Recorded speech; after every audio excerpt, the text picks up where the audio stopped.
இவங்க பார்க்கத்தான் அவங்கள பார்த்துக்கலாம் என்பதெல்லாம் என்னைக்குமே கிடையாது. ஆகவே நீங்க தரேன்னு சொன்னீங்க, பிரச்சனையை தீர்க்கிறேன்னு சொன்னீங்க, ஓய்வூதியம் எல்லோருக்கும் கிடைப்பதற்கு குழு போட்டீங்க. இந்த ஆட்சி முடிவதற்குள் இந்த பிரச்சனை அத்தனைக்கும் இறுதியில் எட்டப்பட வேண்டும் என்ற அந்த நோக்கத்தில் தான் காத்திருந்தோம் காத்திருந்தோம் காத்திருந்தோம். இந்த ஆட்சி வந்த பிறகு பல ஆண்டுகள் காத்திருந்தோம், ஏதும் நடக்கவில்லை என்பதனால் தான் இங்கே முழுமையாக காத்திருக்கிற போராட்டம் என்பது இங்கே தொடர்ந்து இருக்கிறது. இந்த போராட்டம் அனைத்து பிரச்சனைகளும் தீர்கிற வரையிலே இந்த காத்திருப்பு போராட்டம் தொடரும். அது எத்தனை மாசம் ஆனாலும் பிரச்சனை இல்லை, எத்தனை மாசம் ஆனாலும் பிரச்சனை இல்லை. ஆட்சியாளர்கள் ஒன்றை மட்டும் கவனிக்க வேண்டும், இந்த போராட்டம் நடந்து கொண்டிருக்கிறது. இந்த போராட்டத்திற்கு அநேகமா 16வது நாள் போராட்டம் நடக்கிற பொழுது தமிழ்நாடு முழுவதும் 50 லட்சம் ரூபாய் இந்த போராட்டத்திற்கு செலவாகி இருக்கிறது. அந்த தொகை முழுவதும் தொழிலாளர்கள் கொடுத்தார்கள். இன்னைக்கு 24, அநேகமாக 1 கோடி வரையிலே இந்த போராட்டத்திற்கு தமிழகம் முழுவதும் 22 மையங்களிலும் செலவாயிருக்கும். இந்த 1 கோடியை தமிழ்நாட்டில் இருக்கக்கூடிய போக்குவரத்து தொழிலாளர்கள், ஓய்வு பெற்ற தொழிலாளர்கள், நம்மை ஆதரிக்கிற இதர சங்கங்கள், இதர சங்கங்களுடைய தலைவர்கள், வாழ்த்தி பேச வருகிற சங்கத்துடைய தலைவர்கள் தான் வாரி வாரி வழங்கிக் கொண்டிருக்கிறார்கள். போராட்டம் நடக்கிறது. உண்மையிலேயே எங்களுக்கு நம்பிக்கை இருக்கிறது. இந்த ஆட்சி செய்யுமா செய்யாதா என்பது பிரச்சனை அல்ல. எத்தனை மாதங்கள் போராட்டம் நடத்தினாலும் உண்மையிலேயே பிரச்சனை தீர்க்க வேண்டும் என்று எண்ணுகிற போக்குவரத்து தொழிலாளிகள் எந்த சங்கத்தில் இருந்தாலும், எந்த ஜாதியில இருந்தாலும், எந்த கட்சியில இருந்தாலும் போராடுகிற சிஐடியுக்கு எத்தனை மாதம் நாம் காத்திருந்தாலும் பணத்தை கொடுத்துக் கொண்டே இருப்பார்கள் என்பதில் எங்களுக்கு முழுமையாக நம்பிக்கை இருக்கிறது. கொடுத்துட்டு இருக்காங்க, இன்னைக்கு அப்படிதான் கொடுத்தாங்க. ஆகவே தொழிலாளிகளுடைய ஆதரவு இருக்கிறவரை, ஓய்வு பெற்ற தொழிலாளர்களுடைய ஆதரவு இருக்கிறவரை, இதர அமைப்புகளுடைய ஆதரவு இருக்கிறவரை, இந்த போராட்டம் இதற்கான செலவுக்கான தொகை கிடைக்கிற வரையிலே அந்த போராட்டம் நடக்கும் நடக்கும். எல்லா விதமான பிரச்சனைகளையும் பேசி தீர்க்கிற வரைக்கும் நடக்கும். அமைச்சர் எங்க போனாரு? அநேகமா பாத்தீங்கன்னா இந்த 25 நாள்ல அமைச்சர் ஒரு பத்திரிகை கூட பேட்டியே கொடுக்கல. இதுக்கு முன்னாடி பாத்தீங்கன்னா 2 நாளைக்கு ஒரு தடவை 3 நாளைக்கு ஒரு தடவை பேசிக்கிட்டே இருப்பாரு. போற இடத்துல கூட மைக் கட்டிட்டு தான் பேசிக்கிட்டே இருப்பாரு. நான் அதை செஞ்சேன், இதை செஞ்சேன், இப்படி பண்ண, பஸ் விட்டேன், இது படுத்துக்கிட்டே போற பஸ் விட்டேன், பறந்துக்கிட்டு போற பஸ் விட்டேன், ஏதாவது சொல்லிட்டு இருப்பாரு. இந்த 25 நாட்களாக அமைச்சர் இன்னைக்கு மோடி மாதிரி ஆயிட்டார். இந்த மோடி தான் மைக்க கண்டா ஓடுவாரு. அநேகமா 10-12 ஆண்டுகளாக இந்தியாவில் ஒரு பிரதமர் வந்து ஒரு பத்திரிகையாளரை சந்திக்காத ஒரு பிரதமர் இந்தியாவில் இருக்கிறார். அந்த மாதிரி 24 நாட்களாக நம்முடைய அமைச்சர் பத்திரிகையாளர்களை சந்திக்கவில்லை. என்ன சந்திச்சா அவர் கேட்கிற கேள்விக்கு பதில் சொல்ல முடியாது. சொல்லுங்க பாப்போம், நீங்க வாங்க சந்திச்சிருங்க, சொல்லுங்க, கேட்கிற கேள்விக்கு பதில் சொல்லுங்க, எங்க போராட்டம் நியாயம் இல்லைன்னு சொல்லுங்க, அவங்க வேணும்னே பண்றாங்கன்னு சொல்லுங்க. என்ன சொல்ல முடியும் உங்களால?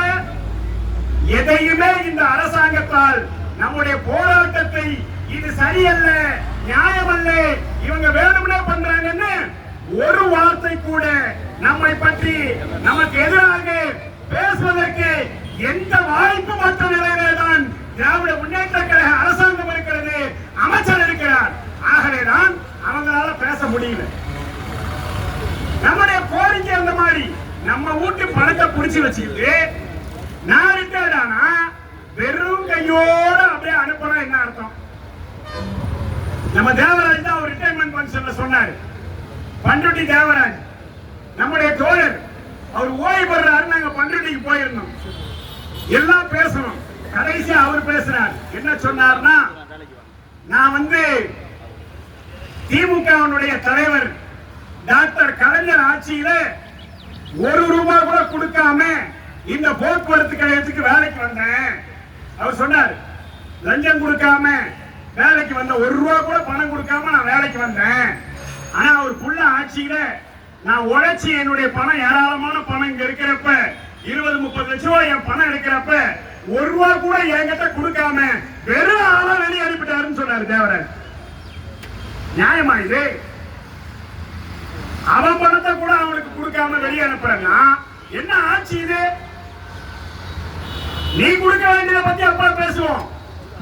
நான் உழைச்சு சேர்த்து வச்சல என் பிஎஃப் என்னாச்சு, என் கிராஜுவிட்டி என்னாச்சு, என் லீவு சேலரி என்னாச்சு, என்னுடைய கமிட்டேஷன் என்னாச்சு, இதெல்லாம் ஏன் பணம்? ஏன் பணத்தை கொடுக்கறதுக்கு உனக்கு என்னையா? எங்க இருந்து செலவு பண்ணீங்க? கேட்க மாட்டானா தொழிலாளி? இதுதான் கேட்கிறான். இந்த கேள்வியெல்லாம் இப்படிப்பட்ட பல்லாயிரக்கணக்கான லட்சக்கணக்கான தொழிலாளிகள் ஓய்வு பெற்ற ஊழியர்களுடைய இந்த கேள்விதான் நம்முடைய போராட்டத்திற்கு பணமாக நிதியாக வந்து கொண்டிருக்கிறது. அமைதியா பேச மாட்டான்.